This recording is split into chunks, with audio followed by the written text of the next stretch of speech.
አዝዬ እኔ አንድ ነገር ልንገርህና አይኔ ለውጣ ነው ምን ማለት ነው? አይ በዚህ በምናወራው አይደለም።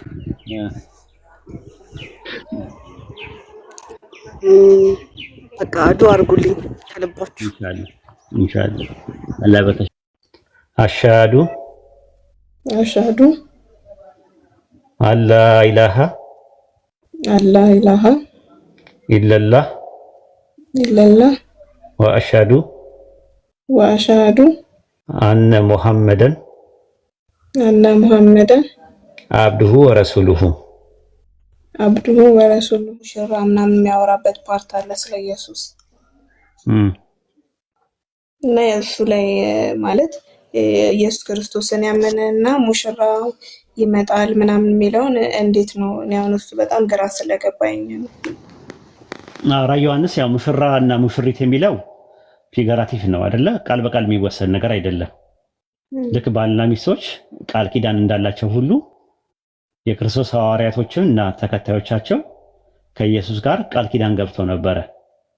ልክ ኤርምያስ 31 ላይ ከይሁዳና ከእስራኤል ቤት ጋር አዲስ ቃል ኪዳን የመገባበት ወራት ይመጣል አለ። ከግብፅ ሀገር በወጡበት ጊዜ እንደገባሁት ኪዳን አይደለምና አለ። ጥንት ሙሴ በመጣበት ሰዓት ላይ በምድረ በዳ እያሉ የገባው ቃል ኪዳን አለ። አሁን ደግሞ በሙሴ በኩል እንደገባ ሁሉ አዲስ ኪዳን ላይ ደግሞ በክርስቶስ ኢየሱስ አማካኝነት ከ12 ሐዋርያት ጋር የገባው ቃል ኪዳን አለ። ያ ቃል ኪዳን ልክ ባልና ሚስት ቃል ኪዳን እንደሚያደርጉ ልክ ሚስት ለሌላ አካል እንደማትሆን ለባሏ ብቻ እንደምትሆን ሁሉ የኢየሱስም ተከታዮች ሆኖ እነዛ ሰዎች ባልና ሚስት በሚል ምሳሌ አነጋገሮች ይጠቀማል ማለት ነው። ራዕየ ዮሐንስ ማለት ነው። ከዛ አንጻር ነው ባልና ሚስት የሚለው ነገር ወይም ደግሞ ሙሽራና ሙሽራይቱ የሚለው ምሳሌ አነጋገር ነው። ቃል በቃል የሚወሰን ነገር አይደለም። ሶሊድ አይደለም። እማራዊ ሳይሆን ፍካራዊ ነው እዚህ ላይ። እሺ እና ደግሞ በእኔ የሚያምን የዘላለም ሕይወት እንዲኖረው እንጂ እንዲጠፋ አይደለም ምናምን የሚለው ከምን አንጻር ነው ከእሱ ጋር እምነት የሚለው? አዎ ኢየሱስ ነብይ መሆኑ መልእክተኛ መሆኑ ማመንና መቀበል ነው። ለምሳሌ ማለት ነው እመኑ የሚለው ነገር ያለው እንደዛ ነው። እመኑ ማለት ነው። ዮሐንስ ወንጌል ምዕራፍ 17 ቁጥር 3 ላይ እውነተኛ አምላክ ብቻ ነው ከሆነ አንተንና የላከውን ኢየሱስን ያውቁ ዘንድ ይህች የዘላለም ሕይወት ናት አለ። አንድ ሰው የዘላለም ሕይወት ለማግኘት ከተፈለገ በላኪውና በተላኪው ማመን አለበት። ላኪው አንድ አምላክ ነው። ዮሐንስ ወንጌል 8:40 ላይ ከአንድ አምላክ እየሰማ ነበር ኢየሱስ ያስተላልፍ የነበረው። የሚያስተላልፈው ደግሞ ሰው ነው። ያ ሰው ኦንቶሎጂካሊ ሰው ቢሆንም መሲህም ነው፣ መልእክተኛም ነው፣ ነብይም ነው። ስለዚህ በነብይነቱ በመልእክተኛነቱ አምኖ አንድ ሰው የዘላለም ሕይወት ያገኛል ማለት ነው። ለዛ ነው ዮሐንስ ወንጌል ምዕራፍ 3 ቁጥር 16 ላይ ምን ይላል? ዮሐንስ ወንጌል ምዕራፍ 3 ቁጥር 16 ላይ በእርሱ የሚያምን ሁሉ የዘላለም ሕይወት እንዲኖረው እንጂ እንዳይጠፋ አምላክ አንድያ ልጁን እስኪሰጥ ድረስ ዓለም እንዲወደዋልና ዓለም በልጁ እንዲድን እንጂ በዓለም ላይ እንዲፈርድ አላከውምና ወደ ዓለም አላከውምና በእርሱ የሚያምን አይፈረድበትም። በማያምን ግን በአንዱ በልዑል እግዚአብሔር ስም ስላላመነ አሁን ተፈርዷል። ብርሃን ወደ ዓለም መጣ፣ ሰዎች ስራቸው ክፉ ነበርና ከብርሃን ይልቅ ጨለማን ስለመረጡ ፍርዱ ይህ ነው እያለ ይናገራል ማለት ነው። ስለዚህ በመሲህነቱ በነብይነቱ መኑ ነው። ዮሐንስ ወንጌል 14:1 ላይም እንደዛ ነው። በእግዚአብሔር መኑ በእኔም ደግሞ መኑ አለ። እግዚአብሔር አንድ አምላክ እንደሆነ እሱ ደግሞ መልእክተኛ እንደሆነ መኑ ነው። ስለዚህ በእሱ የሚያምን የዘላለም ሕይወት አለው ማለት ነው። ጀነት ያስገባል ማለት ነው ማመኑ። ይህንን የሚያሳየው። እሺ አመሰግናለሁ። በቃ አሁን ያስፈልጋል። ኦኬ ሌላ እስልምና ላይ ጥያቄ አለሽ? ለምሳሌ ለምንድን ነው ወደ እስልምና እንድትመጪ የቻልሽበት ምክንያት ምንድን ነው? ከክርስትና ደግሞ መውጣት የፈለግሽበት ምክንያት ምንድን ነው? ሁለቱን ተርኒንግ ፖይንቶች ውስጥ ባጭሩ ንገሪ። ያው መጀመሪያ በነ ሙሴ በነ አብርሃም ዘመን ምናምን አንድ አምላክ ብቻ ነው የሚያመልኩት። ሁለተኛ ደግሞ እስልምና የሚለው ትርጉም ራሱ ለአንድ አምላክ መገዛት ስለሆነ እንደዛ ነው። እና ከኢየሱስ ክርስቶስ በፊት የነበሩ በሙሉ ያው አንድ አምላክ ነው የሚያመልኩት። አሁን ይችን ሁለቱን ጥያቄ ጠየቁክ፣ ለዛ ነው ጥያቄ ስለፈጠረብኝ ነው። አዎ እንግዲህ አምላክ አልመጣም። ዘዳግም ምዕራፍ 13 ቁጥር 7 ላይ እንደዛ ነው። አንተም አባቶችም የማያውቁትን አምላክ እንዳታመልክ ነው የሚለው። ጥንት የነበረው አምላክ አንድ አምላክ እየተባለ ተምሮ ልክ አዲስ ኪዳን ላይ ሲደርስ ኢየሱስ ሲመጣ ስላሴ የሚባል አንድም ሶስት የሚባል አምላክ አልመጣም። ኢየሱስም አላስተማረም። ኢየሱስ ባይሆን አንድ ብሎ ነው። ኢየሱስም ሐዋርያትም አንድ አምላክ አለ ብለው ነው ያስተማሩት። ከአንድ አምላክ ውጭ አምላክ አለ ብለው አላስተማሩት። አንድም ሶስትም ዘአሐዱ ሰለስቱ ወንዝ ሰለስቱ አሐዱ ይሴሌሱ በአካላት ወይ ተዋህዱ በመለኮት ብለው አላስተማሩንም። አንድ ሲሆን ሶስት ነው፣ ሶስት ሲሆን አንድ ነው። በስም በአካል በግብር ሶስት ነው፣ በመለኮት በአገዛዝ በስልጣን አንድ ነው ብለው አላስተማሩንም። አንድ የምትለዋ ነገር እግዚአብሔር አካባቢ ላይ እንዳለች ሁሉ ብዙ ጊዜ ሶስት ነው ግን የምትለው አይለችም። ሶስት የምትለው ቃላት የለችም። ሥላሴ ሰው በማመኑ የሚድንበት በመካዱ የሚጠፋበት ትምህርት ቢሆን ኖሮ በግልጽና በማያሻማ ነገር መጽሐፉ ላይ ይቀርብ ነበር። አይ ሚስጥር ነው ይላሉ። አሃ ሚስጥር ነው ሥላሴ ኦኬ። ኦሪት ዘዳግም ምዕራፍ 29 ቁጥር 29 ላይ ሚስጥሩ ለአምላካችን ለእግዚአብሔር ነው ይላል። የተገለጠውን የዚህን የመጽሐፍ ቃል ግን ያዙት ይላል። ዘዳግም 4:35 ላይ በላይ በሰማይ በታች በምድር አምላክ እንደሌለ ለአንተ ተገለጠል ይላል። ስለዚህ አንድ አምላክ ነው ያለው። ይሄ አንድ አምላክ ትምህርት ነው ያለው ማለት ነው። ዘዳግም 6:4 ላይ እስራኤል ስማ ጌታ አምላካችን አንድ ጌታ ነው ይላል። ይህን ያዘዝኩን ቃል በልብ ያዘው። ከዛ ኦሪት ዘዳግም ምዕራፍ 4 ቁጥር 2 ላይ ባዘዝኩ ቃል ላይ አትጨምር፣ ባዘዝኩ ቃል ላይ አትቀንሳል። አንድ ነው ካለ በኋላ ከአንድ ላይ ብቀንሽ ስንት ይመጣል? ከአንድ ላይ ሲቀንሽ ምንድነው? አንድን ስታጠፊያት ምን ትሆናለች? ዜሮ አይሆንም። በቃ የለም የሚሉ ጉዳቸው ፈላ። ከዛ ደግሞ አንድ ላይ ስጨምሪ ደግሞ 2 3 ይሆናል ማለት ነው። ስለዚህ አንድ ነው አለ። ባዘዝኩ ቃል ላይ አትጨምር አትቀንሳል። ያዘዝኩ ቃል ምንድነው? እስራኤል ስማ አምላካችን ያህዌ አንድ ያህዌ ነው የሚለው ነው። ስለዚህ ይሄ ነው ያለው። እንግዲህ እስልምና ስትገቢ ከአላህ በስተቀር በሐቅ የሚመለክ አምላክ የለም። ነብዩ መሐመድም የእርሱ ባሪያና መልእክተኛ ነው ብለሽ የምታምኚው ነብዩ መሐመድ ያላ ሰላም በሳቸው ላይ ይሁን፣ ያላ ሰላምና ረድኤት በሳቸው ላይ ይሁን። ኦንቶሎጂካሊ ሰው ናቸው እንደኔና እንዳንቺ። ሜታፊዚካሊ ግን መልእክተኛ ናቸው፣ ነብይ ናቸው። ቁርአን በሳቸው ላይ ነው የወረደው።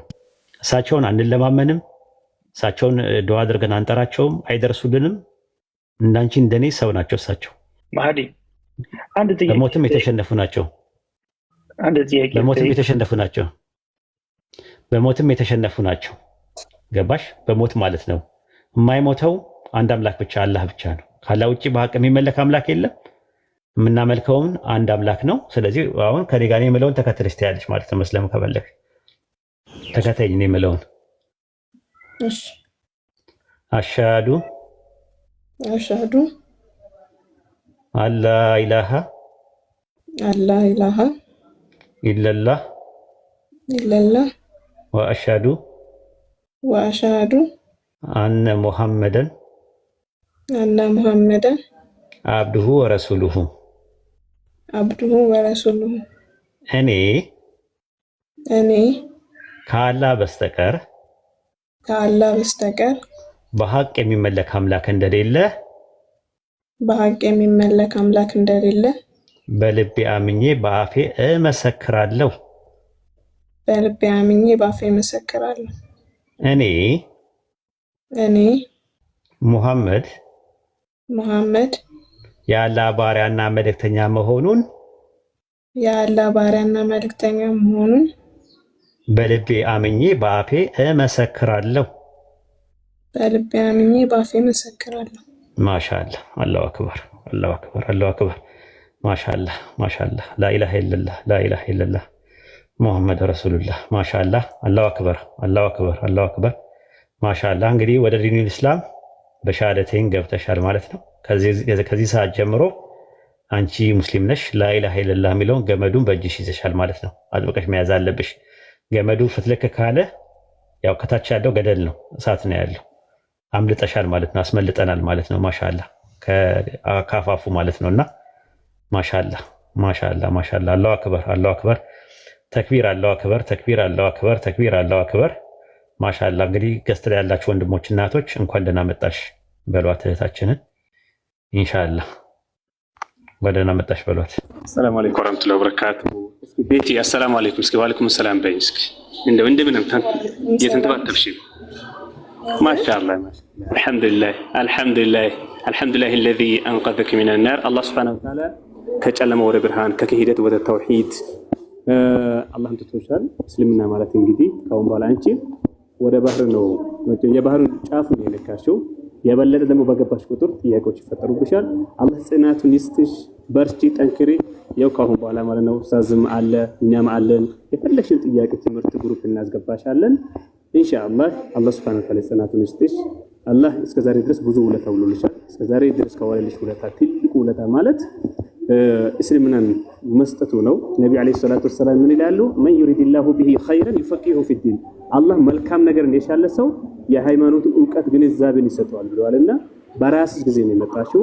አላህ ሱብሓነሁ ወተዓላ መጀመሪያሽን በሸሃዳ እንዳደረገው መጨረሻችን ደግሞ በኢባዳ አላህ አድርግልሽ። ጫጫታ ላይ እንግዲህ አሰላሙ አለይኩም ወራህመቱላሂ ወበረካቱ።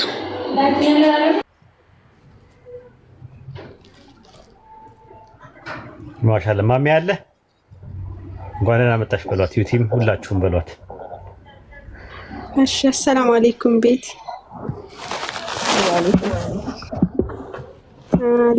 አላሁ አክበር አላሁ አክበር። እኔ በበኩሌ በጣም ደስ ብሎኛል እህቴ ስለሆንሽ። አልሐምዱሊላህ እንኳን ወደ ዲነል ኢስላም መጣሽ። የመጣሽበት ሃይማኖት ነብያቶች ሰብከውት ኑረውት የሞቱበት ሃይማኖት ነው። አልሐምዱሊላህ ሌላ ምንም አይደለም። እና ዱአ አድርጊልን። አሁን አንቺ ንጹህ ልጅ ነሽና በተለይ ለኔ ዱአ አድርጊልኝ ቀልብ እንዲሰጠኝ። እሺ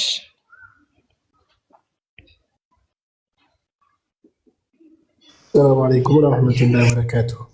ቤቲ ሰላም አለይኩም። ወአለይኩም ሰላም። ማሻአላህ አላህ ያጽናሽ፣ አላህ ያጽናሽ። ያው እስልምና ማለት የነቢያት ሃይማኖት ነው። ገብቶች ነው የመጣሽው አንቺን በተናገርሽው መሰረት ማለት ነው። ትክክልም ነው፣ እንደዛም ነው። ከጥንት ጀምሮ ነው እስልምና ማለት፣ ከጊዜ በኋላ የመጣ ነገር አይደለም። አላህም በፊትም ነቢያትም ሲያመልኩት የነበረ ሲያስመልኩት የነበረ ፈጣሪ ነው።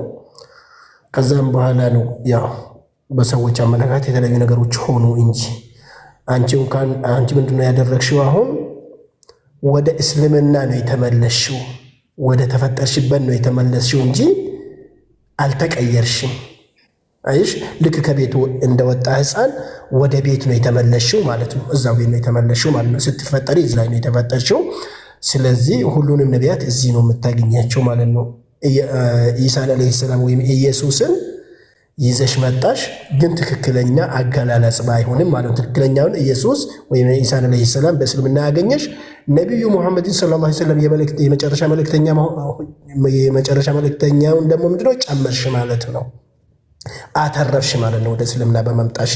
ዋናው ነገር ምንድነው? ከዚህም በኋላ ትታጠባለሽ። ማድረግ የምትችይው ነገር ከጓደኞችሽ ምናምን አጠገብሽ ከሆንሽ ሙስሊሞች ካሉ ካሁኑኑ ወደዛ መሄድ ነው ማለት ነው። መታጠብ አለበት አንድ ያው ሙስሊም ከሆነ በኋላ ኡስታዝ ይቅርታ አድርጉልኝና ይሄን ነው ማድረግ ያለብሽ። ካሁኑ ደግሞ ምንድነው እኔ አንድ ነገር የሚናገረው ነገር ይሄ ውይይት ቤቶች ኡስታዝ ጋር እንደዚህ ሙስሊሞች ጋር መግባት ትችላለሽ። አንቺ ምንድነው ከዚህም በኋላ የኛ ሜምበር ነሽ ማለት አባላችን ነሽ ማለት ነው። ይህታችን ነች ማለት ነው፣ እንደ ሰብም እንደ እምነትም። ስለዚህ ምንድነው መማር አለብሽ። ካልተማሩ አይደረስበትም። አሁን ራሱ ትንሽ ስለተማርሽ ነው ወደ እስልምና የመጣሽው።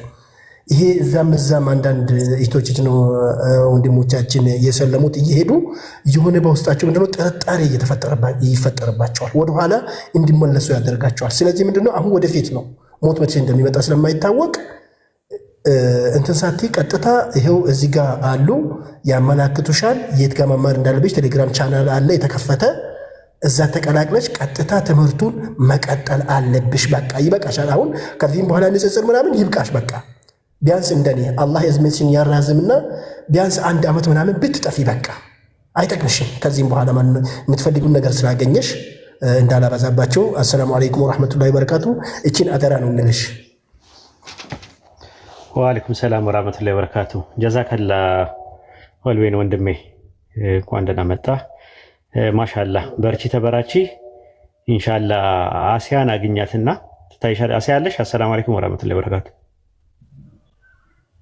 ማውራት አይመችኝ ብላለች ኡስታዝ፣ ጫጫታ ላይ ነኝ። ኦኬ ጥሩ እሺ። ለኡስታዝ ጀማል ስልክሽን ትሰጪኛለሽ? ለኡስታዝ ጀማል ስልክሽን ስጪኝና ላስገባሽ። የትምህርት ግሩፕ አለ እዛ ትገቢያለሽ ኢንሻአላህ። እሺ ትማሪያለሽ። ስም አውጡላት ከፈለጋችሁ። ደስ የሚልሽ ስም አለ። ፎሎ መልሻለኝ። ስልክሽን አስቀምጪልኝ። ኦኬ የምትፈልጊው ስም አለ? የምትወጂው ስም ራስሽ ስም አውጡላት። እሺ ገዝተላ ያላችሁ ዩቲ እስቲ ላንቺ ልጅ ልስጥሽ ሂክማ ሂክማ አይ አሲያ ነው መባላል። አሲያ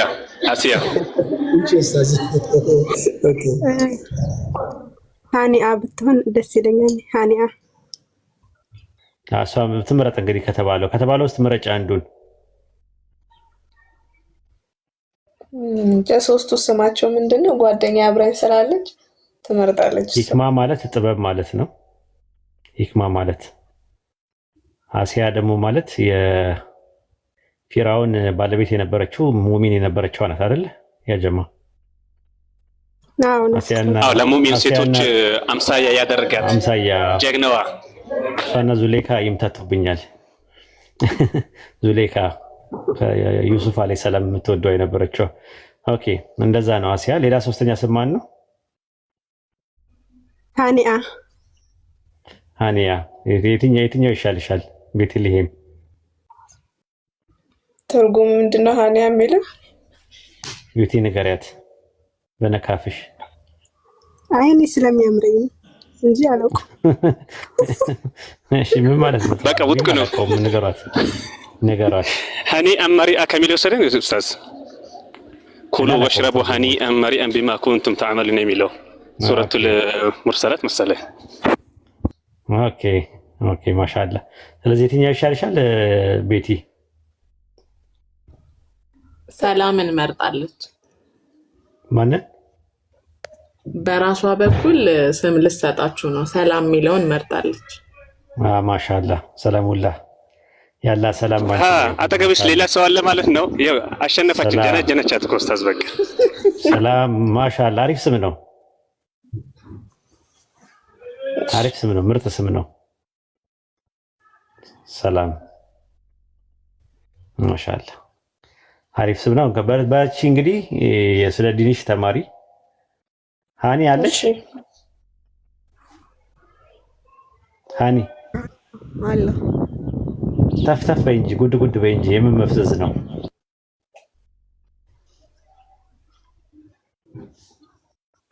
ተፍ ጉድ ይኸው አልኩኝ። መች አልሽ? ከኋላሽ እኮ መታ ቤቲ አፈፍ አረገችው ሻዳውን። አይኗን ሰታሽ ነው የተቀበለችው። ኢንሻአላህ እኔ ደግሞ እኮ ስገቢ እኮ በቃ አሁን ሻዳ ካላሰዘኝ ትይኛለሽ ብዬ በቃ እኔ ደግሞ መጓጓቴ የኔ ነገር። በርቺ አብሽሪ። የት ይቀራል? የት ይቀራል? ኢንሻአላህ ያ ሞትም ስላለ እሱንም ታሳቢና ዋቢ አድርጊና ጊዜ ሳሰጪው መርመር አድርጊ። ቶሎ አፍጥኚው። እሺ ኡስታዝ ጓል መስለሟን ሰማ እንዴ? ጓል መቀሌ ግን ሰማው እንደዛ አሉኝ። ግን አግኝቻት አላውቅም። ከሰለበች በኋላ ወይ ድጋት ትግቢ ተበላለች አሉ። ኧረ አሁን እኮ ነበረች፣ ታች ነበረች እኮ ታንኪው ያለች ነበር፣ እንደውም ያመሰገነች ነበር። ምን ተመሰግናለች? እንኳን ሰለመች። ለማንኛውም እንኳን ሰለመች እንጂ በቃ ሻሃዳ ከያዘች በኋላ በቃ ጣልጣል አደረገችኝ። እኔ ስታበላለችኝ ተቀየስ ምናምን ነገር አለች። ከዛ በኋላ ያንተ ግብስ እስከዛ አልነበረም እንዴ? በቃ ግብም ተሳክተዋል፣ ስራን ጨርሳል ብላ እኮ ነው። ስለዚህ ነካዋለችኝ። እንደዛ ነገር ነው፣ እንደዛ ይመስላል። እንግዲህ እንደዛ ነገር ይመስላል። አዎ ኢንሻአላህ ትመጣለች።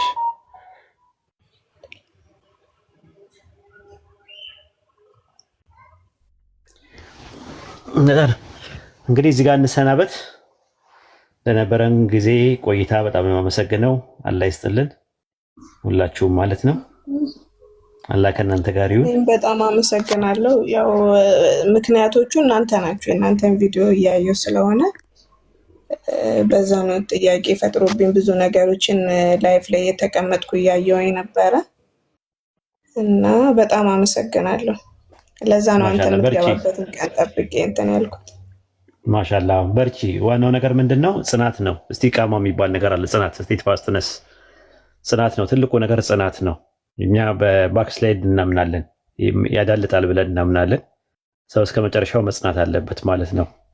ይህንን ያሹን የመዳን ገመድ ያዙ ነው የሚለው ሱረቱል አሊ ኢምራን ምዕራፍ 3 ቁጥር 103 ላይ እንደዛ ነው የሚለው። የአላህን ገመድ አጥብቃችሁ ያዙ ይላል። ያ ገመድ ምንድነው? ሱረቱ በቀራ ምዕራፍ 2 ቁጥር 256 ላይ በሃይማኖት ማስገደድ የለም፣ ቅኑ መንገድ ከጠማማው ተገለጠ፣ በጣዖት የሚክድና በአላህ የሚያምን ሰው መልካም ገመድን ጨበጠ ይላል። ስለዚህ ላኢላሃ ኢለላህ የሚለው መልካም ገመድ ነው፣ ያላህ ገመድ ነው። ያ ገመድ ተንጠልጥለሽ የወጣሽበት ነው። አሁን ገደል ላይ ስትሆኚ፣ አፋፍ ላይ ስትሆኚ ገመድ ቢሰጥሽ ተንጠልጥለሽ ትወጫለሽ እና በእሳት ጉድጓድ አፋፍ ላይ ነበራችሁ፣ ከእርሷ ምን አላችሁ ይላል? አዳናችሁ ይላል። ከምን? ከአፋፉ። አፋፉ ምንድን ነው ስንል ወደዛ የሚዳርገው ሽርክ፣ ኩፍር፣ ቢድዓ፣ ኒፋቅ ምናምን የሚባሉ ነገሮች ናቸው። ኩፍር ማለት ክህደት ማለት ነው። ሽርክ ማለት በአላህ ላይ ሀቅ ላይ ፍጡራንን ማጋራት ነው። ቢድዓ ማለት ደግሞ ፈጠራ ነው። ሃይማኖቱ ላይ የሌለ ህግ ራሳችን እየፈጠርን የምናደርገው ነገር ቢድዓ ይባላል ማለት። ኒፋቅ ደግሞ ማለት ደግሞ የማስተኮስ ስራ። ነፈቀ ማለት ከፈለ ነው። ከፊል አምኖ ከፊል መካድ ማለት ነው። ውስጡ ክዶ ውጭው ግን አካሉ ግን እንደ ሙስሊም ሆኖ ሙስሊሙን ለማስተኮስ መስራት እሱ ነገሮች ናቸው። ከዛ ውስጥ የሰው ልጅ ተንጠልጥሎ የሚወጣበት ገመዱ ላኢላሃ ኢለላህ የሚለው ነው። ያንን በምን በሉ ይላል አላህ? ያዙ። ጽናት ያስፈልጋል፣ ኢስቲቃማ ያስፈልጋል። ለመዳን 4 ነገሮች ናቸው የሚያስፈልጉት። ሱረቱ ጣሃ ምዕራፍ 20 ቁጥር 82 ላይ እኔ አለ አላህ ለተጸጸተ ላመነ መልካም ለሰራ እና ለተመራ ወይም ለጸና ማህሪ ነኛል። 4 ነገሮች ቀርበዋል። የመጀመሪያው ደሩሪ ይባላሉ። ፈላህ ደሩሪ ማለት ኢሴንሻል ሳሊቬሽን ይባላሉ። የሚያስፈልግሽ ማለት ነው። ጀነት ሰው የሚገባው በአላህ ይቅርታና ምህረት ነው። በአላህ ረህመትና መግፊራ ነው። የአላህ ምህረትና ይቅርታን ሰው የሚያገኘው ደግሞ በንስሐና በእምነት ነው። በኢማንና በተውባ ነው። የመጀመሪያው ሁለቱ ማለት ነው ኢሴንሻል ሳሊቬሽን። ከዛ መልካም ስራና ደግሞ ጽናት ያስፈልጋል ራሱ ማለት ነው። ይሄ ፈላ ደሩሪ ይባላል ራሱ ማለት ነው። ከዛ ደግሞ ፈላ ሹሩጢ የሚባል ደግሞ አለ። ኮንዲሽናል ሳሊቬሽን ይባላል። መልካም ስራ ያስፈልጋል። የጀነት ደረጃዎች የምናገኝበት የተለያየ መወጣጫ የምናደርገው መልካም ስራችን ነው። የጀነት ውስጥ ወሮታና ጽፌታ፣ ምንዳና ትሩፋት፣ ስርጉትና ትርሲት የምንቀበለው በመልካም ስራችን ነው። ከዛ ያንን ነገር ምን ያስፈልጋል? ጽናት ይፈልጋል። እስከ መጨረሻው ድረስ መጽናት ያስፈልጋል ማለት ነው። እነዚህ አራት ነገሮች እንዳትረሺ ማለት ነው። ተውባ፣ ኢማን፣ አሚሉ ሳሊያት እና ኢስቲቃማ ወይም በአማርኛ ንስሐ፣ እምነት፣ መልካም ስራና ጽናት። ጻፉላታች 4 ነገሮች ያስፈልጋሉ። ስለዚህ አሁን ምንድነው እስከ መጨረሻው መጽናት ያስፈልጋል። ባክስላይድ የሚባል ነገር አለ። የኛ ሳሊቬሽን ምንድነው? ሲነርጊያ ነው። ሲነርጊያ ማለት ኮርፖሬሽን ነው ራሱ፣ ኦፕሬሽን አይደለም። ዋን ሳይድ ኦፕሬሽን አይደለም። ከኛ የሚጠበቅ ነገር አለ። ከአምላካችን አላህ ደግሞ ሂዳያ መስጠት፣ ምህረቱን፣ ይቅርታውን፣ ጀነት ማስገባት የሱ ፋንታ ነው። ግን ከኛ ደግሞ የሚጠበቀው ነገር ኦፕሬሽን አለ። ስለዚህ ኮርፖሬሽን ነው የኛ ሳሊቬሽናችን እንጂ ዋን ሴፍድ ኦልዌይስ ሴፍድ፣ አንድ ጊዜ ዳነ ሁል ጊዜ ይድናል የሚል ትምህርት እኛ ጋር የለም። ድህነት ማለት ነው። የመዳናችን ምክንያት 4 ነገሮች ናቸው። ንስሐ፣ እምነት፣ መልካም ስራና ጽናት። ጽናት ደግሞ በጣም ወሳኝ ነገር ነው ማለት ነው። ጽናት ከሌለ የያሽውን ገመድ ትጠይዋለሽ። አላህ ይጠብቅሽ ገመዱን ከመጣል።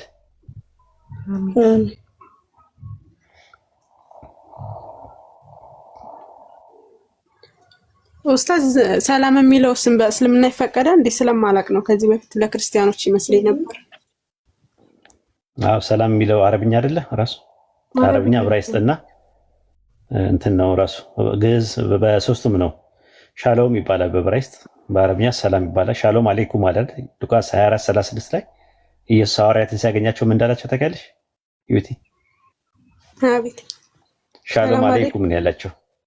ሻሎም አለይኩም ሻሎም አለይኩም ነው ያላቸው። ሻሎም ማለት በዕብራይስጥ ሰላም ማለት ነው። ሻሎም ሸ ነው እነሱ ብሉት ሰ ለማለት ሲፈልጉ ሻሎም ለምሳሌ ማለት ነው። እስራኤል እንደምንለው ኢስራኤል ነው የሚሉት። ኢስራኤል ስማ ለምለው ሺማ እስራኤል ይላሉ። ሻሎም አለይኩም ይላሉ። ስለዚህ ሰላም ማለት ነው። ግን ሰላም የሚለው ቃል አረብኛም ነው። ነብይ የሚለው ቃል አረብኛ እንደሆነ ታውቃላችሁ? በግዕዝ ነብይ ምንድነው? ምን ማለት ነው? የሚነግረኝ ታስተምሪ። ነብይ በግዕዝ ምንድን ነው ትክክለኛው? አስተምራለሁ ከዚህ በፊት። እስቲ ጎበዝ የሆነስ ነባይ ጎበዝ፣ ነባ ሳይሆን ነባይ። ነባይ ሲጻፍ ነባይ ተናጋሪ ማለት ነው አይደል? ነባይ። አዎ ነባይ ነው በግዕዝ ነባይ ነው። ራስ የሚመጣለት ምንድነው? ለነባይ የሚመጣለት ምንድነው? ነቢብ ነው የሚመጣለት። ነቢብ ሲመጣለት ነባይ ይሆናል ማለት ነው። ነቢይ ደግሞ የአረብኛው ቃል ሲሆን ነበ ነው የሚመጣለት፣ ወሬ ነው የሚመጣ፣ የሩቅ ነገር ወሬ ይመጣለታል። ስለዚህ እንደዛ ነው። ከኛ የተወሰዱ ነገሮች አንዳንዴ እንትን ይላሉ ማለት ነው። አረብኛ የሆኑ ነገሮች ግን ወደ እንትን ስንወስዳቸው ማለት ነው ከአረብኛ ገብተው እንትን ይላሉ። ሰላም የሚለውም በግዕዝ ነው ራሱ ማለት ነው። ግን እንትን ካላት ያው ለመግባቢያ ያክል ነው እንጂ ቤተልሔም ደስ የሚል ስም ነው ራሱ። የግድ መታወቂያ ላይ መቀየር አይጠበቅባትም። በይት ማለት በዕብራይስጥ ቤት ማለት ነው። ለሄም ማለት እንጀራም ተብሎ ሊተረጎም ይችላል፣ ዳቦም መሆን ይችላል። ግን በዋናነት ስጋ ማለት ስጋ ቤት ማለት ነው። ቤተልሔም ማለት ቤተልሔም ስጋ ቤት ማለት ነው፣ ወይም የእንጀራ ቤት ማለት ነው ትርጉሙ። ቤተልሔም በይት እና ለሄም በዕብራይስጥ የሁለት ቃላት ውቅር ነው እና ለማንኛውም ቤተልሔም መጥፎ ስም አይደለም፣ ሐራም ስም አይደለም፣ ከሽርክ ጋር የተገናኘ አይደለም። መታወቂያ ላይ መቀየር አይጠበቅብሽም። ግን ለሙስሊሞች ጋር ለመግባባት ሰላም ማለት ትችላለሽ። ከፊት ለፊት ደግሞ አሰላም ካልሽ አሰላም ማን ነው? አላህ። የሰላም ምንጭ ማን ነው? አላህ። አላህ። አሰላሙ አለይኩም ስትይ የአላህ ሰላም በአንተ ላይ ይሁን።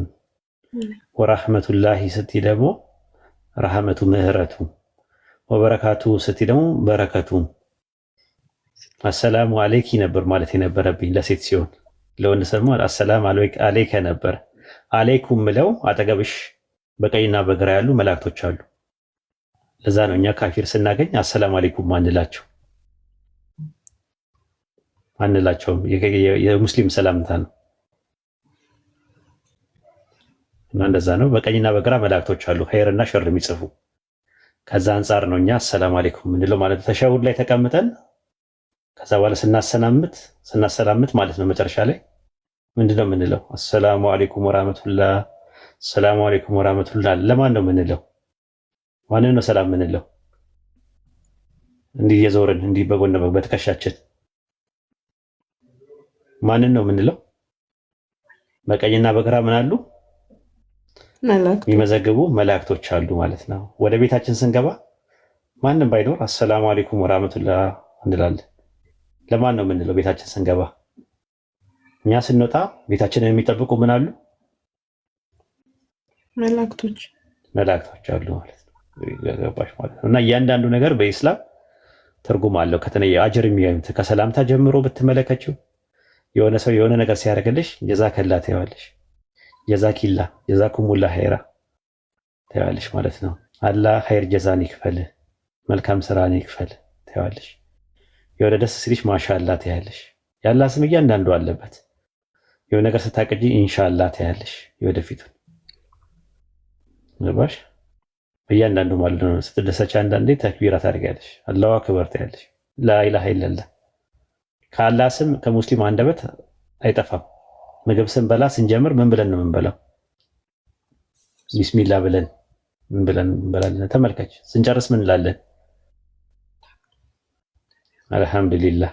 አያችሁ፣ እያንዳንዱ እንቅስቃሴያችን ከአላህ ስም ጋር የተያያዘ ነገር አለው ለማለት ፈልጌ ነው። እንግዲህ ወደዚህ ህይወት ውስጥ መግባት የምትፈልጉ ክርስቲያኖች ካላችሁ ቆም ብላችሁ በአጽንኦትና በአንክሮት አስቡበትና ጊዜ ስጡት።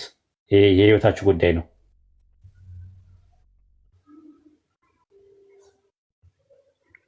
የህይወታችሁ ጉዳይ ነው። አስቡበትና ክርስቲያኖች ምን ማለት ነው? በስመ አብ አብ ማለት ነው። በአላህ ስም በአላህ ስም ማለት ቢስሚላህ ማለት በአላህ ስም ማለት ነው። ቢስሚላህ ይዋጣል።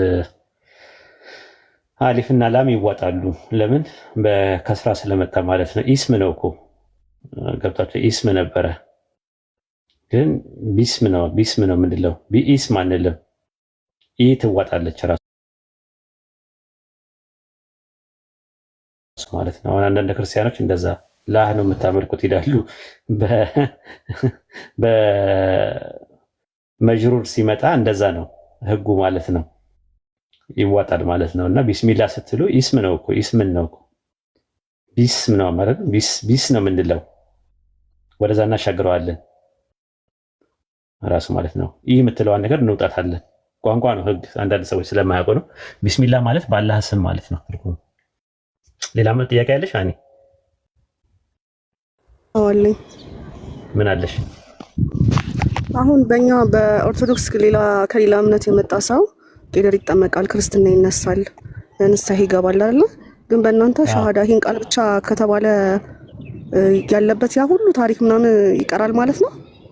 አዎ ሻሃዳው ራሱ ሁለት ክፍል አለው።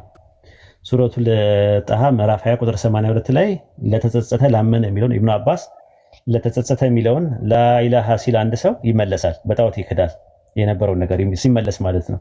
በነገራችን ላይ ተውባ ማለት እንደዛ ነው። ራሱ ንስሐ የሚለውም የአማርኛው ቃል መመለስ ማለት ነው፣ ሲመለስ ማለት ነው። እና ንስሐ ደግሞ ስንት ሸርጥ አለው? ስንት ሸርጥ አለው? ያ ጀማ ነገሯት። ተውባ ስንት ሸርጥ አለው?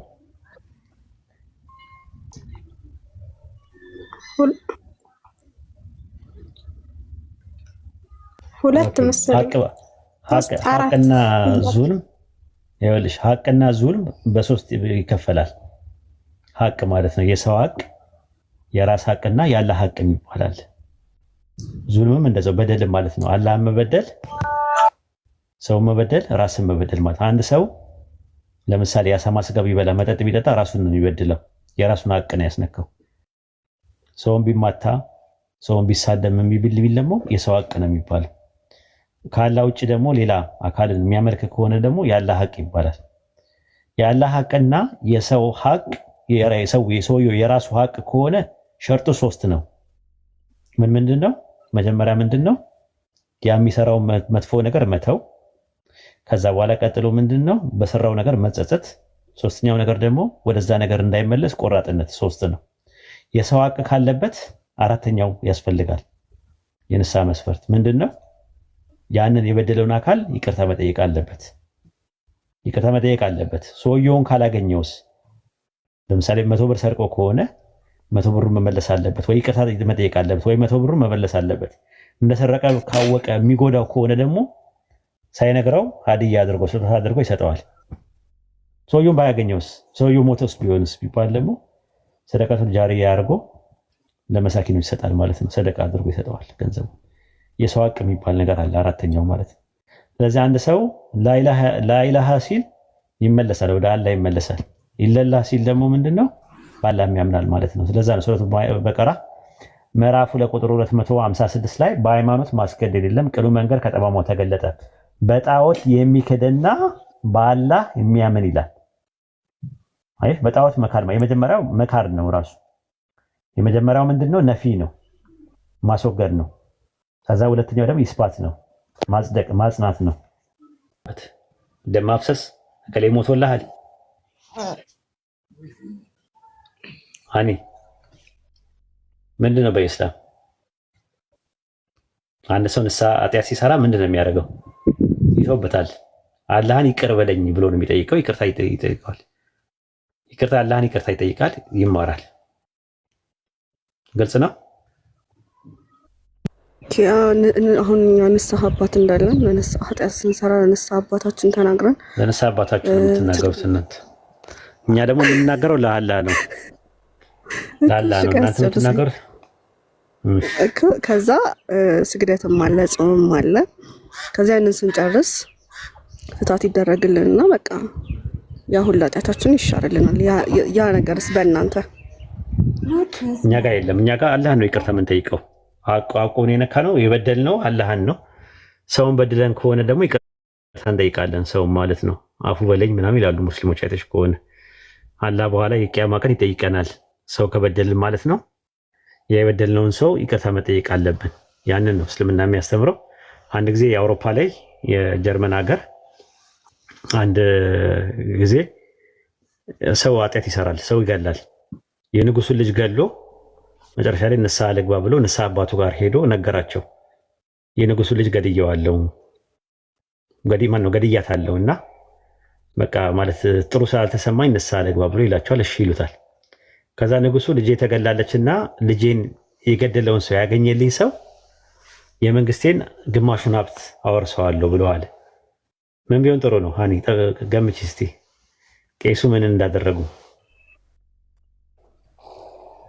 ገምች። ሃኒ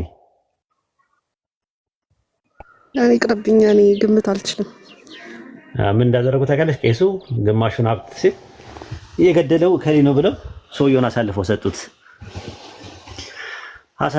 ማለት ነው። ከዛ በኋላ እንዴት ሊያገኙት ቻሉ ምናምን ብለው ሲጠይቃቸው አይ መጥቶ እኔ ጋር ንስሐ ሊገባ መጥቶ ያዝኩት እና ያው ግማሹን ስለሚያስፈልገኝ ሲል በሱ ፋንታ አለ ንጉሱ ጀርመን ውስጥ በሱ ፋንታ መገደል ያለበት እርሶ ነው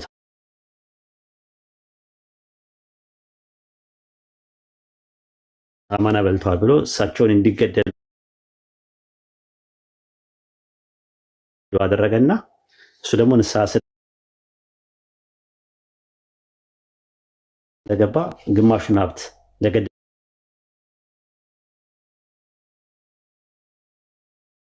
ሰው ሰጠዋል ያለው ለሱ ሰጠው ይባላል። ሰውን አምነሽ ነው ንስሐ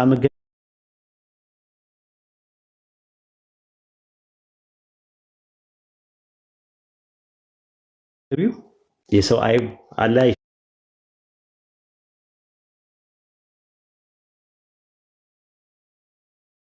የሸፈነልን የሰተረልን ስንት ነገር እያለ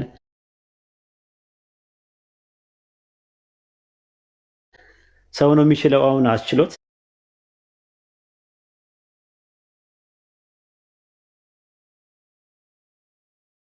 ጥፊ ከዚህ ነው የሚልሽ ራሱ ማለት ነው። አንተም ታበዛዋለህ ምንድነው አስሬ እንትን ምናምን ነገር ነው የሚሏቸው። ብዙ ሰዎች ይሳቀቃሉ።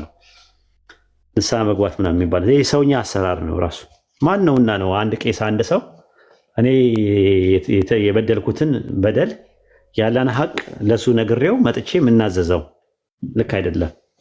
ስለዚህ እኛ ንስሐ የምንገባው ወደ አላህ ነው፣ የምንናዘዘውም ለሱ ነው። ይቅር በለን ብለን የምንለው ማን ስለሆነ ነው? አንድ ቄስ መጥቶ ለራሱ ደጀ ሰላም ሲያሞቅ የሚውል ራሱ ከራሱ ያነጻ ደጀ ሰላም ላይ ያለውን ተስካር ሲበላ ሲጠጣ እዛ ደጀ ሰላም ውስጥ ያለውን ጠላ ፊልተር አረቄ ምናምን ነገር ሲግት የሚውል አንዳንዴ የሀብታም ተስካር ደግሞ ከሆነ ውስኪም ቮድካም አለ። እሱን ሲግት ውሎ እሱ ሰክሮ እንደፈለገ እየሆነ እኔ ለሱ ምነግረው ምን ስለሆነ ነው እና ያ ልክ አይደለም ብዬ ነው ምለው። ኢንሻአላህ አይ ቲንክ ጥያቄሽ እንደተመለሰ ተስፋ አለኝ። ኡስታዝ እዚህ ላይ የንስሐ አባቱ ስለማን ነው ንስሐ ሲሰራ የሚናገረው? ግልጽ አድርገልኝ። ለንስሐ አባት ለሌላ አለ፣ ለሌላ ንስሐ አባት ሌላ ንስሐ አባት ይዛል።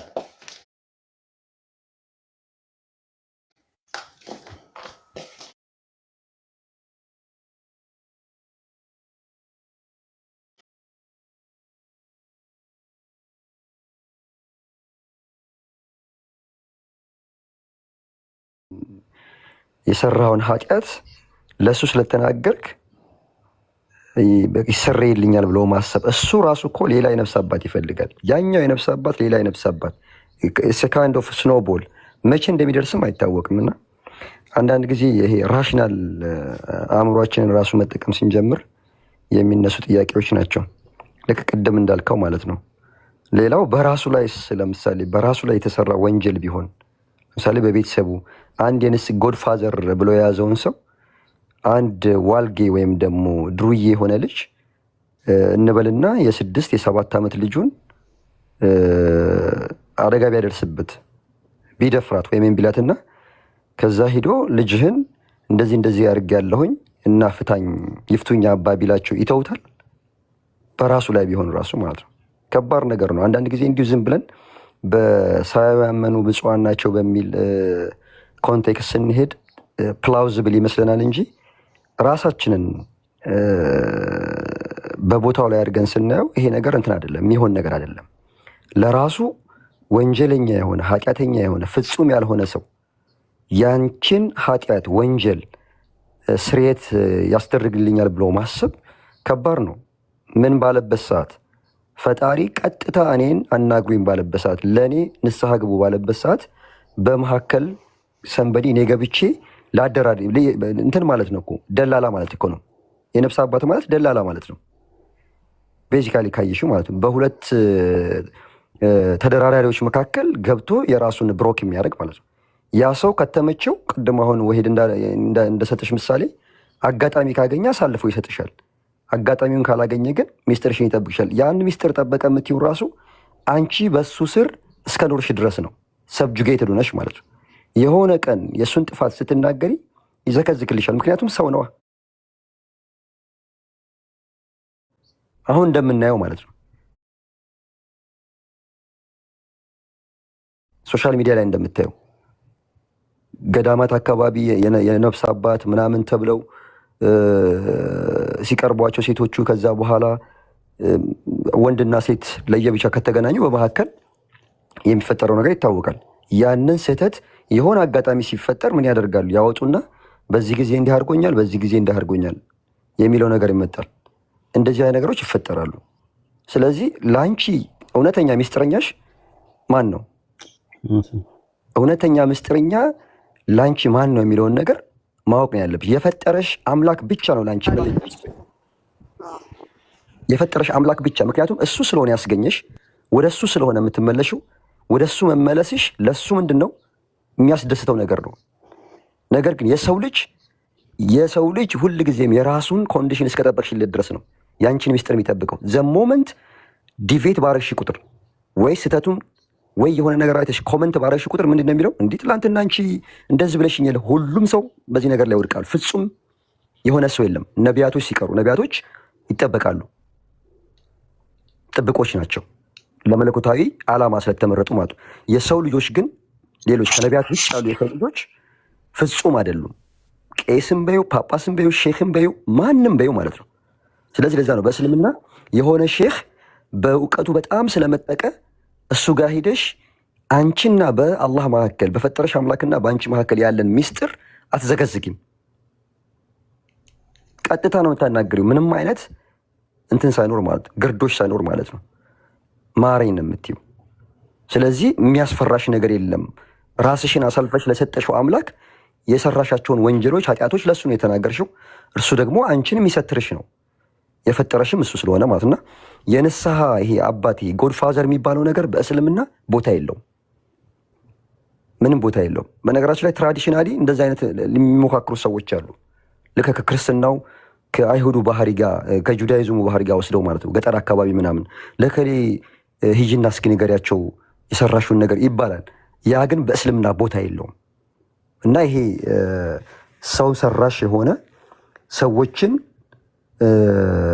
ሰብጁጌት አድርጎ የመያዣ መንገድ ነው እንጂ የፈጣሪ ትእዛዝ አይደለም። የፈጣሪ ትእዛዝ አይደለም። ስለዚህ በዛ ነው እኛ የነፍስ አባት የሚባል የለንም። የነፍስ አባት የሚባለው ሰው የራሱ ነፍሱ በሌላ አይደለም ካልከኝ መጽሐፍ ቅዱስ ላይ የለም እያልከኝ ነው? መጽሐፍ ቅዱስ ላይ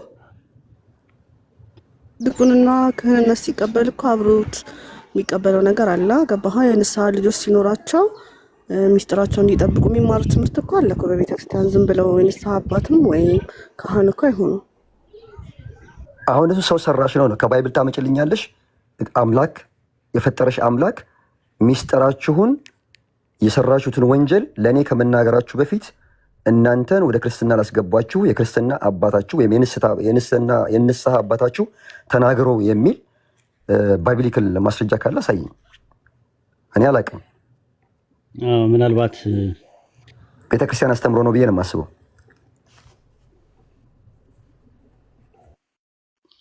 አይ የተወሰነ ነገር አለው ባይብል ላይ ማለት ነው። የእርስ በርስ ተናዘዙ ይላል ባይብል ላይ እና እሱን ነው የሚጠቅሱት ብዙ ጊዜ ማለት ነው። ምናልባት እንዲህ ስጠይቋቸው እንደ ጥቅስ አድርገው የሚያመጡት የያዕቆብ ምዕራፍ 5 ላይ ያለውን ነው።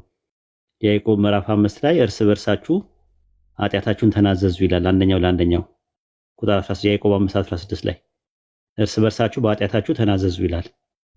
ትፈወሱ ዘንድ እያንዳንዱ ለሌላው ይጸልይ ይላል።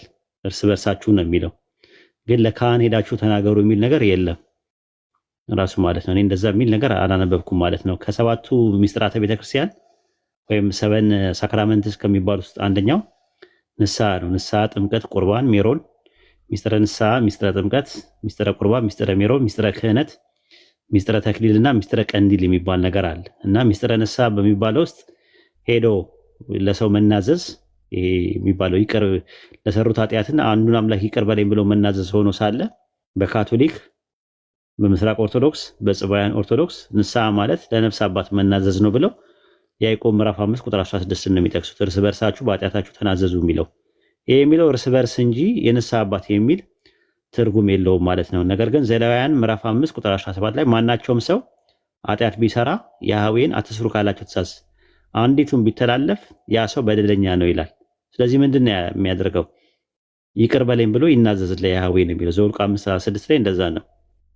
በዛ ላይ በደል ቢሆንም በሰራው ኃጢአት ይናዘዝ ነው የሚለው። ለማን ነው የሚናዘዘው? ለአንድ አምላክ ነው። አይሁዶች ይህንን ነው የሚያውቁት። መጽሐፈ ምሳሌ ምዕራፍ 28 ቁጥር 13 ላይ ኃጢአትን የሚሰውር አይለማም የሚናዘዛትና የሚተዋት ግን ምህረትን ያገኛል ነው የሚለው። ትንቢተ ሕዝቅኤል ምዕራፍ 18 ቁጥር 21 ላይም እንደዛ ነው። ኃጢአተኛው ካደረገው ኃጢአት ሁሉ ቢመለስ አለ ትእዛዜንም ሁሉ ቢጠብቅ ፍርድ ቀን ነገር ቢያደርግ ፈጽሞ በሕይወት ይኖራል እንጂ አይሞትምና እያለ ይናገራል።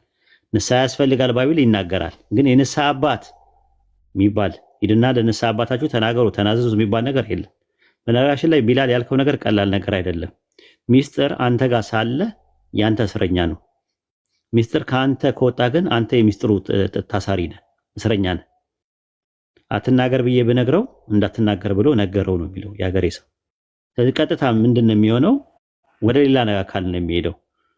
በጣም ከባድ ነገር ነው፣ ከባድ ኃላፊነት ነው እና ይሄን ለማለት ፈልጌ ነው። የምጨምረው ነገር ካለ ጨምርላት። አሁን የጠቀስከው እኮ ወሂዶ እርስ በርስ እኮ መናዘዙ በሰዎች መካከል ያለን ሀቅ ነው። ለምሳሌ እኛም እኮ አላህ ስብሐነሁ ወተዓላ እኔ አንተን ብበድልህ የአንተን የበደልኩህን በደል የውመል ቂያማም አንተ ነህ ኃላፊነት ያለህ አይደለም። ኦን ቢሃፍ ኦፍ ዩ የሰው ልጆችን በድዬ አላህ ስብሐነሁ ወተዓላ የተበዳዮቹን በደል ኦን ቢሃፍ ኦፍ ሂም አድርጎ እኮ አንተን አይደርግም፣ ስርየት አያደርግም። አፉ ማለት ያለብህ አንተን ከበደልኩ አንተ አውፍ እስካላልከኝ ድረስ የአንተ ሀቅ በእኔ ላይ ተንጠልጥሎ ነው የሚቀረው። የውመል ቂያማም ስንነሳ በሰዓቷ ያስቀየምኩ የተናገርኩህን ነገር እያንዳንዷን ትጠይቀኛለህ። ለዛ ነገር እጠየቅበታለሁ።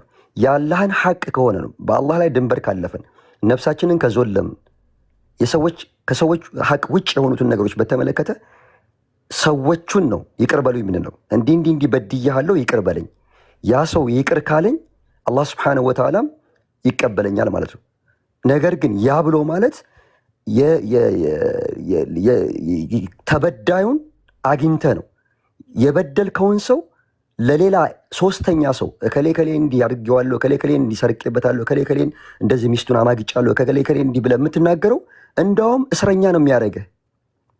ከዛ በኋላ ያ ሰው ለዚህኛው ለነፍስ አባትህ የበለጠ ቀረቤታ ካለው አንድ ቀን ሆድ ያባውን ብቅል ያወጣዋል እንዲባል እንዴ እከሌ የሚባለው ለዛ። በነገራችን ለሀገራችን ላይ ብዙ እልቂቶች እኮ ተፈጥረዋል እኮ ነፍስ አባቱ ተናግሮ ነፍስ አባቱ ሞቅ ሲለው እንዴ እከሌ እኮ ያንተን እንዲህ አድርጎታል። ከዛ በኋላ ያኛው ክላሹን ወልውሎ ይሄድና አፈርድሜ ያበለዋል።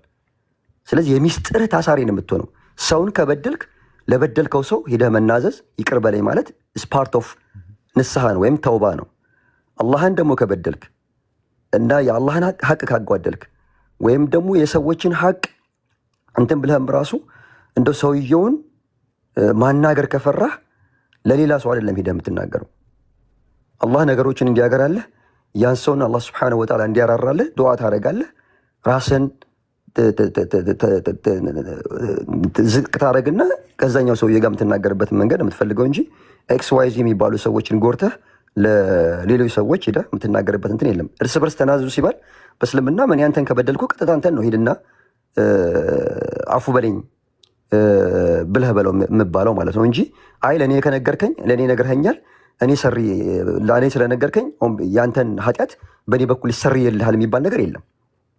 እና ያንን ሚስኮት አድርገው ሚስዩዝ አድርገውት ነው ብዬ ነው የማስበው እንጂ ኮንሰፕቱ እኮ ተመሳሳይ ነው። ተውባ በሰዎችና በአላህ መካከል የሚደረግ ተውባ አለ፣ ቀጥታ ነው የምታደርገው። በሰዎችና በሰዎች መካከል የምታደርገውን ንስሐ ሰውየውን ነው ማናገር የሚጠበቅብህ። ሰውየውን ተናግረህ ያ ሰውዬ ይቅር እስካላለህ ድረስ አበደን እስከ የውመል ቂያማ ያ ነገር አንተ ላይ ይቆያል ማለት ነው። በዛ ነገር ትጠይቅበታለህና የባይብሉ ኮንሰፕት እኛ በሰዎች መካከል የምናደርገውን ነገር ነው እነሱ ወስደው ሌላ ሰው ያልተበደለው ሰው ወይም ደግሞ የነፍስ አባት የሚባለው ሰው አንተ የበደልከውን ሰው ኃጢአት እንድትናዘዝለት ያደረጉት ማለት ነው።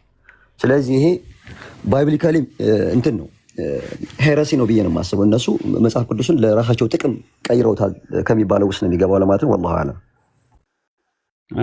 ማለት ለሰው ተናዘብ ቢሆን እኮ ማለፊያ ነው። ሌላም ነገር አለ፣ ማታውቁት ነገር አለ። እስቲ ገምቱ ምን እንደሚደረግ።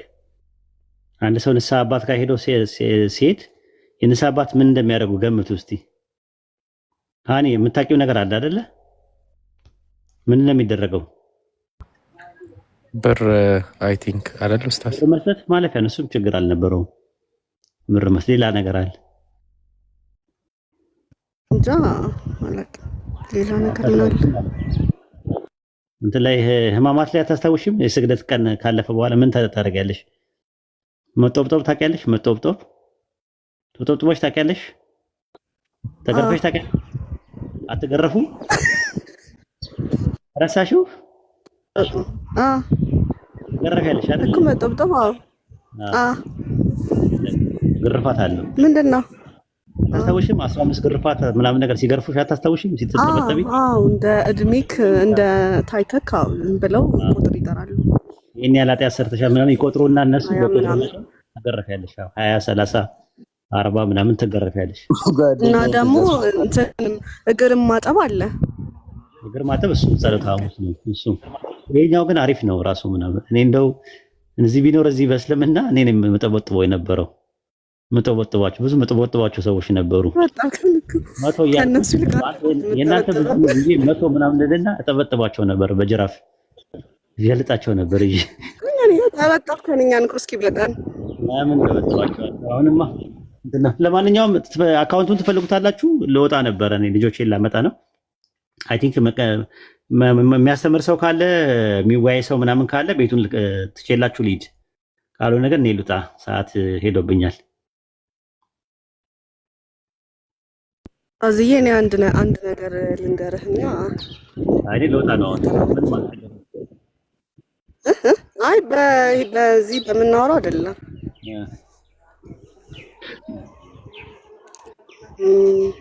በቃ ዱአ አድርጉልኝ ከልባችሁ። ኢንሻአላህ አላህ በታች ምን ልሰል የሚፈልግ እንዴ? አሁን እኮ ልቤ እንዲረጋ የሆነ ነገር ላይ ልቤ እንዲያርፍ ዱአ አድርጉልኝ ሁላችሁ። አላህ ያግዝሽ። እሺ አሲያ ትከፍቻለሽ? አሁን ሂጂና ቶሎ ክፈቺ፣ ወደ አንቺ ሂዱ።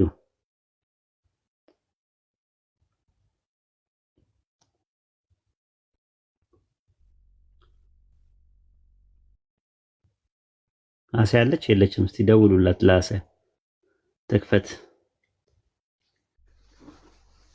በሉ። መልካም ጊዜ ይሁንላችሁ ኢንሻአላህ። ሹክራን። ሰላም አለይኩም ወራህመቱላህ። ወአለይኩም ሰላም ወራህመቱላሂ ወበረካቱ።